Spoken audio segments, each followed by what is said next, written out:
Hey friends, I absolutely do believe that the Convention on the Elimination of All Forms of Discrimination Against Women is absolutely necessary. Being a woman, my stake in it is a little high. Like, I want to have my rights. I want a seat at the table. I want to be able to make decisions for my body, for my children, for my family at the head of the table, just like my husband has the right to and the authority to. I want those same rights, and I deserve them, as does every other woman. Some of the things I think about is the fact that having an international law or having this, having this international convention, it prompts countries, governments to really take a look at laws, practices, policies that are discriminatory against women.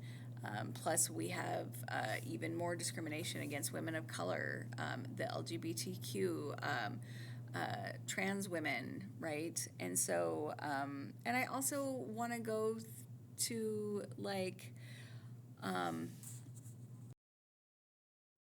I also want to point to the fact that having laws and policies, practices, and procedures isn't enough. It's a great start, and it's slowly getting us where we need to be. But the fact is, I still feel hunted.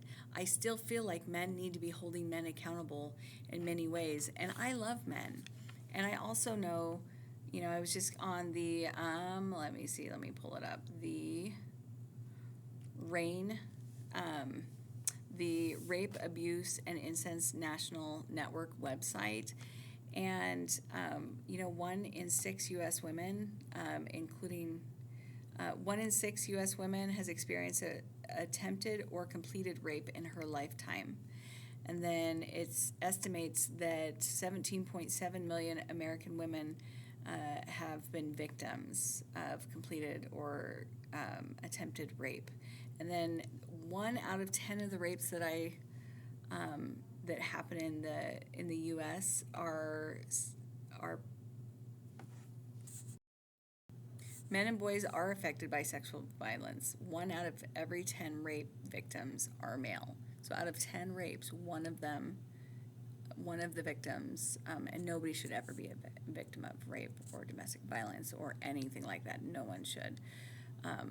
But when I think about who's most vulnerable, it's our women population, our population of women, and then when we get into intersectionality, we're talking about women of color most vulnerable, trans women most vulnerable, and we have economic class most vulnerable, So, there's just a lot of ways that laws only go so far. Practices and policies only go so far. We need people to be holding people accountable. We need people such as men holding each other accountable when rape jokes are seen as no longer funny by the people listening to them, and pushing back, or misogyny culture,